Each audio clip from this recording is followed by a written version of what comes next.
Vamos dar continuidade agora à nossa segunda parte, onde a gente vai focar aqui sobre os principais pontos relacionados a abordagens de testes.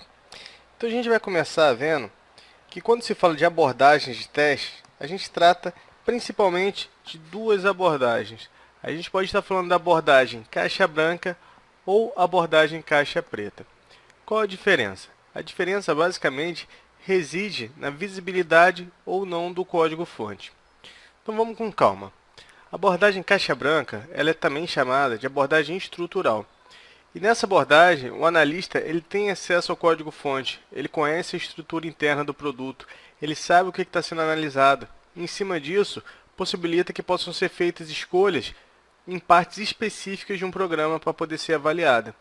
Ela tem esse nome de teste estrutural porque é projetada em função da estrutura do componente e vai permitir que seja feita uma verificação mais precisa do comportamento dessa estrutura.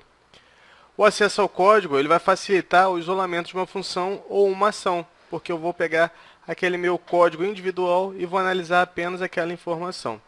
Então, a abordagem caixa branca, sempre que eu ouvir falar sobre ela, lembre que por eu ter acesso ao código-fonte, eu estou vendo a estrutura do meu programa. E como eu estou vendo a estrutura do meu programa, eu posso utilizar ali os meus detalhes procedimentais, os meus detalhes de criação dessa minha unidade.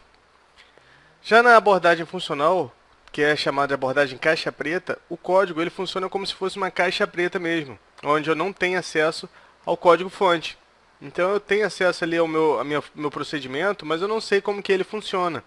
Então o analista ele não tem acesso ao código-fonte e ele desconhece ainda a estrutura interna do sistema. Ele é chamado como teste funcional porque uma vez que eu não tenho acesso ao código-fonte, esse teste vai ter que ser baseado nos requisitos funcionais do meu sistema.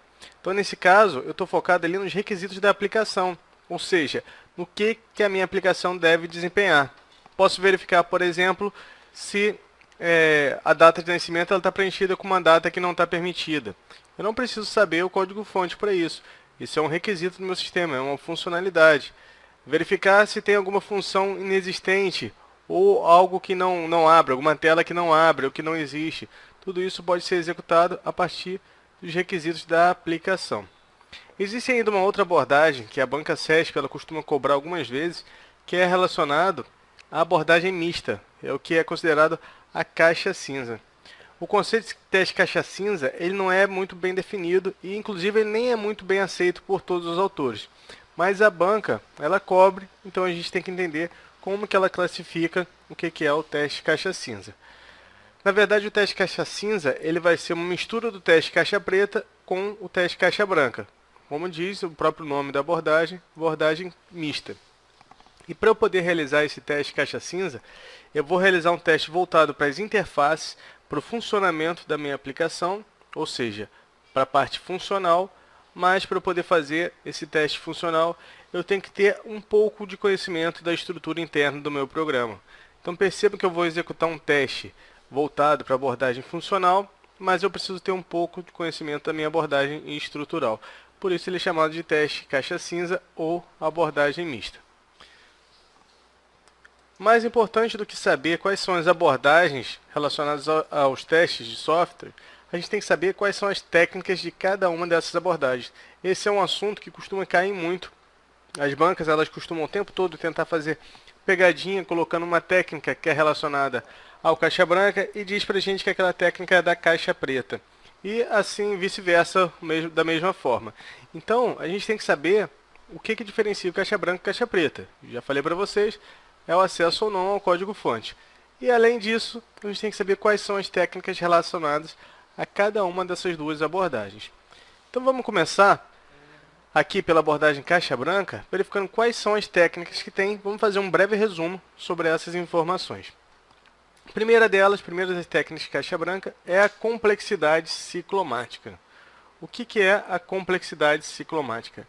Ela é uma métrica, ou seja, ela é um numeral, ela vai ser um valor. Essa complexidade ciclomática ela vai me trazer um valor, aqui por exemplo, 36. 36 vai ser a minha medida de complexidade ciclomática. O que significa isso? Significa qual é a complexidade lógica do meu programa. Significa que com a complexidade ciclomática eu consigo saber o limite superior de caminhos do meu sistema. Ou seja, qual a quantidade de caminhos independentes que eu precisaria passar para garantir que todos os caminhos que não vão ser caminhos repetidos possam ser testados dentro do meu programa. A complexidade ciclomática diz que eu tenho que testar esses caminhos? Não. Complexidade ciclomática, ela é uma métrica. Ela vai me trazer o valor relacionado à medida da complexidade lógica do meu programa. Esse valor ele vai ser utilizado depois no teste de caminho básico, por exemplo. O teste de caminho básico diz que eu devo exercitar todas as instruções de um módulo, cada caminho possível, pelo menos uma vez. Para eu poder executar todas as instruções de um módulo, eu tenho que saber quais são os caminhos independentes. O que são caminhos independentes? São caminhos que não se repetem dentro da execução do meu sistema. Por exemplo, supondo que eu tenha o seguinte caminho. Vamos imaginar aqui um grafo, onde o caminho ele pode ocorrer da seguinte forma. Esse é o caminho de execução do meu programa. Então vamos imaginar, quantos caminhos independentes eu tenho aqui? Eu posso vir por aqui, por esse nó, chegar no meu caminho, pronto. Esse seria o meu primeiro caminho. Outro, eu poderia vir por aqui, por aqui, por aqui, cheguei também. E o terceiro, vem por aqui, por esse caminho.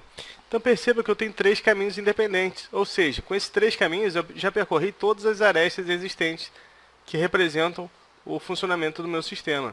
Então eu não precisaria passar por nenhum outro caminho, porque eu estaria repetindo informação. Então o caminho básico ele é muito utilizado em conjunto com a complexidade ciclomática. Enquanto a complexidade ciclomática me traz uma medida do meu conjunto de caminhos independentes existentes no meu sistema, o caminho básico ele diz que eu tenho que exercitar esses caminhos. E por último a gente tem os testes de estruturas de controle. Testes de estrutura de controle, eles são bem abrangentes. Eles são os testes relacionados a qualquer funcionamento, qualquer forma de exercitar parte interna do meu sistema. Qualquer tipo de teste relacionado a testar o código-fonte da minha aplicação. Então, por exemplo, preciso executar um teste para verificar os meus fluxos, o sequenciamento de informação. Teste de estrutura de controle. Preciso fazer um teste para checar ali os meus ciclos, verificar se os meu for, meu while, meu loop, se eles estão funcionando corretamente, foram feitos corretamente. Teste de estrutura de controle. Testar condições lógicas, verdadeiro e falso. Teste de estrutura de controle. Então qualquer teste relacionado a testar as estruturas internas do meu programa vai ser conhecido como teste de estrutura de controle. Beleza, bem simplesinho isso aqui. São apenas 3 técnicas que a gente precisa saber para abordagem caixa branca. E agora a gente tem que saber também a abordagem caixa preta, quais são as técnicas e o mais importante, não confundir jamais as técnicas de um com técnicas do outro.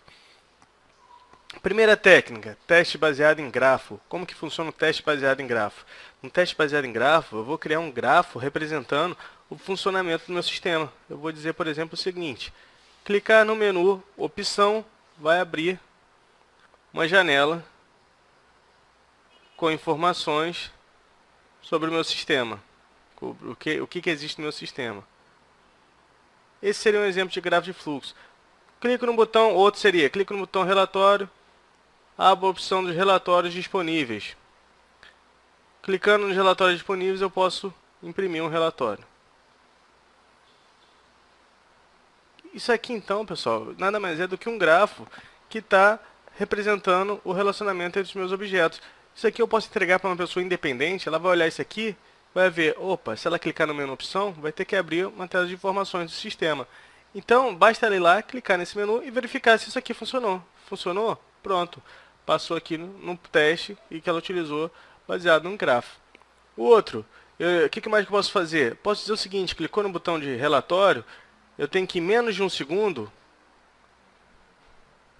abrir minha janela de relatórios disponíveis. A tela de janela de relatórios disponíveis, ela tem que ter o fundo azul. Ela tem que ter a cor vermelha no texto. Ela tem que ter uma fonte do tipo Arial. Ela tem que ter tamanho 12, espaçamento tal. Então eu posso definir uma série de restrições sobre o funcionamento do meu sistema na parte funcional.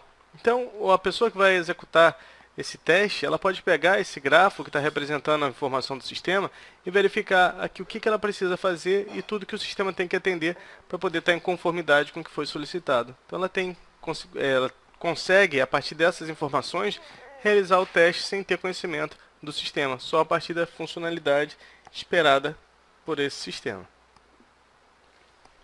Particionamento de equivalência e análise de valor-limite são muito importantes e ambos são cobrados muito, não só pela SESP, mas por muitas bancas, no que diz respeito à técnica caixa preta. O particionamento de equivalência, ele diz o seguinte, que a gente tem que dividir o domínio de entrada de um determinado campo ou de um determinado domínio a partir de classes de dados que sejam equivalentes. O que significa isso? Significa o seguinte: se eu tiver um elemento que receba permita valor intervalo entre 0 a 100, significa que eu não vou ficar testando com valor 1, 2, 10, 20, porque isso aqui está me trazendo redundância. Significa que eu vou separar isso em classes de dados. Qual é a minha classe de dados? Número entre 0 a 100. Então basta com que eu escolha um único número para poder validar essa minha classe de dados inteira. Eu quero validar também quando ele não funciona. Então, com qualquer número maior que 100. Seria uma outra classe de dados. E qualquer número menor que 0. Então, percebam que eu separei esse meu intervalo de 0 a 100 em 3 classes de dados. Sendo que a minha classe de dados válida vai ser qualquer valor entre 0 a 100. Vai ter que funcionar em cima dessa informação. E minha classe de dados inválida, valor menor que 0 ou valor maior que 100. Qualquer valor nesse intervalo vai trazer aquela informação de forma incorreta. Beleza, de forma bem simples, esse é o particionamento de equivalência. E o análise de valor-limite? A análise de valor-limite, ele diz o seguinte: assim como a gente viu lá na abordagem de caixa branca, que a complexidade ciclomática ela vai ser muito utilizada em conjunto com o caminho básico, o particionamento de equivalência ele quase sempre vai ser utilizado junto com a análise de valor-limite. Na verdade, a análise de valor-limite vai ser usado com particionamento de equivalência. Em que sentido? No sentido de que particionamento de equivalência a gente vai separar em classes de dados distintas. E a análise de valor-limite vai dizer o seguinte: ao invés de você escolher qualquer valor dentro dessa sua classe de dados, trabalhe com valores limítrofes. Escolha valores fronteiriços, porque os estudos falam que o problema começa a ocorrer não é em valor intermediário, não é em valor mediano, mas são nos valores limítrofes. Então, nesse nosso exemplo, seria o seguinte: quer testar essa informação? Teste com o número 1, teste com o número 99, com 101. Então, perceba que eu estou trabalhando com valores limítrofes ao meu conjunto do meu domínio. Então, por isso que a análise de valor-limite, ele quase sempre vai ser utilizado junto com o particionamento de equivalência.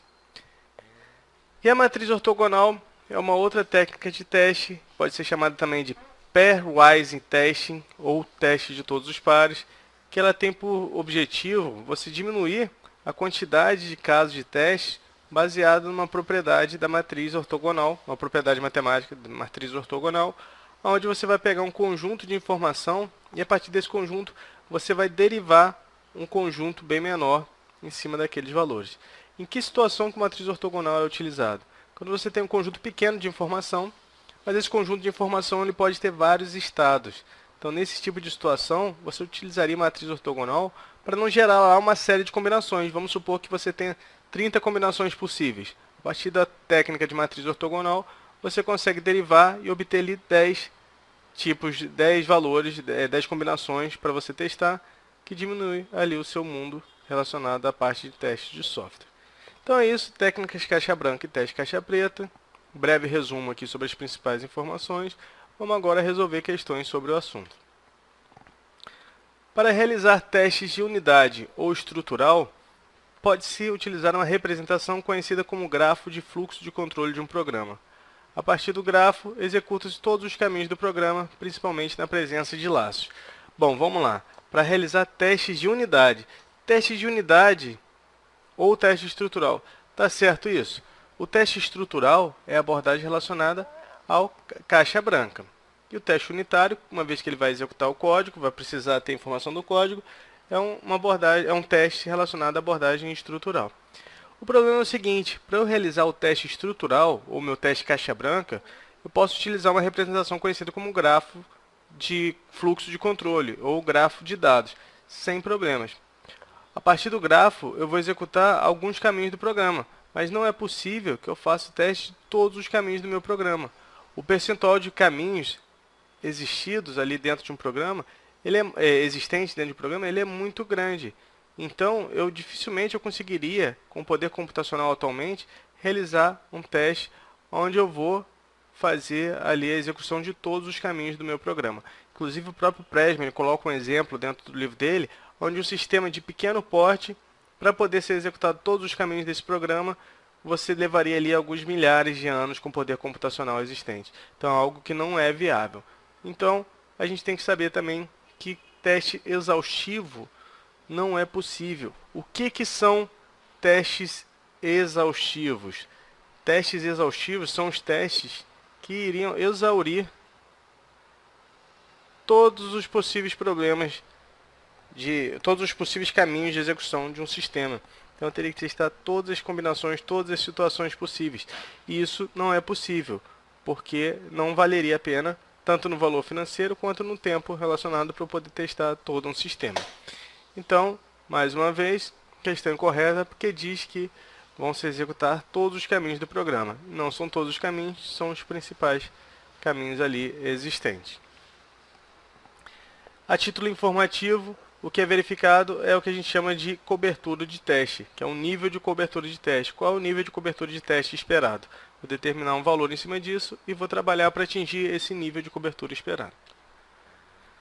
Questão número 2. A medida de complexidade ciclomática é obtida pela contagem de estruturas de seleção e repetição, ou pela contagem do número de regiões do grafo de fluxo, sendo a segunda técnica menor precisão que a primeira.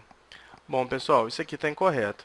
Na verdade, existem duas formas de poder obter a medida da complexidade ciclomática. A primeira delas é utilizar os meus nós predicados mais um. E a segunda delas, eu vou utilizar número de arestas menos número de nós mais 2. Vamos pensar num exemplo aqui que possa validar, então, essa nossa fórmula. Vamos imaginar o seguinte exemplo. Tem o meu nó inicial. Aqui tem um fluxo de decisão, pode vir para cá ou para cá. E esse aqui pode vir para o meu nó final. Seria só esse aqui o exemplo. Então vamos ver. A primeira dificuldade aqui está entender o que é um nó predicado. O nó predicado, na verdade, ele é qualquer nó que seja possível você tomar uma decisão a partir dele. Qualquer nó que eu possa ir para mais de um local. Então esse aqui é um nó predicado, que eu posso vir para cá ou para cá. Esse primeiro também, porque eu posso seguir o caminho por aqui ou pelo outro lado. Então dessa forma, eu tenho dois nós predicados. 2 mais 1, 3. Minha complexidade ciclomática seria igual a 3. Vamos validar então a partir das arestas menos os nós. Quantas arestas eu tenho? 1, 2, 3, 4, 5, 6, 7 arestas. Então eu tenho 7 arestas e quantos nós? 1, 2, 3, 4, 5, 6. 7 menos 6, 1, mais 2, 3. Então, qual a minha complexidade ciclomática? Complexidade ciclomática nessa situação seria 3. Vamos entender o que significa esse 3? Significa que eu tenho 3 caminhos independentes. Posso vir por aqui, por esse lado, até chegar ao meu nó final. Posso seguir agora pelo outro desvio e chegar no final também, ou posso vir por esse fluxo e chegar no final. Ou seja, qualquer um desses 3 caminhos são independentes. Qualquer outro caminho que eu tente fazer, eu vou repetir, vou passar por uma aresta que já foi visitada anteriormente. Não existe técnica menor precisão ou maior precisão que a outra. Na verdade, qualquer uma das duas atende. Então basta que você grave uma delas e na hora da prova faça lá a formulazinha, jogue a fórmula para poder chegar aqui ao resultado da informação. É bom, vale a pena guardar as duas porque para ter ali uma forma de tirar a prova real a partir daquela informação. Faz um, faz o outro, se bateu, pronto, é a resposta. O que está errado nessa questão então? Está errado porque ele diz que a complexidade ciclomática é obtida pela contagem de estrutura de seleção e repetição e diz ainda que a segunda técnica tem menor precisão que a primeira. Incorreto isso aqui. Não posso dizer que uma é menos precisa do que a outra.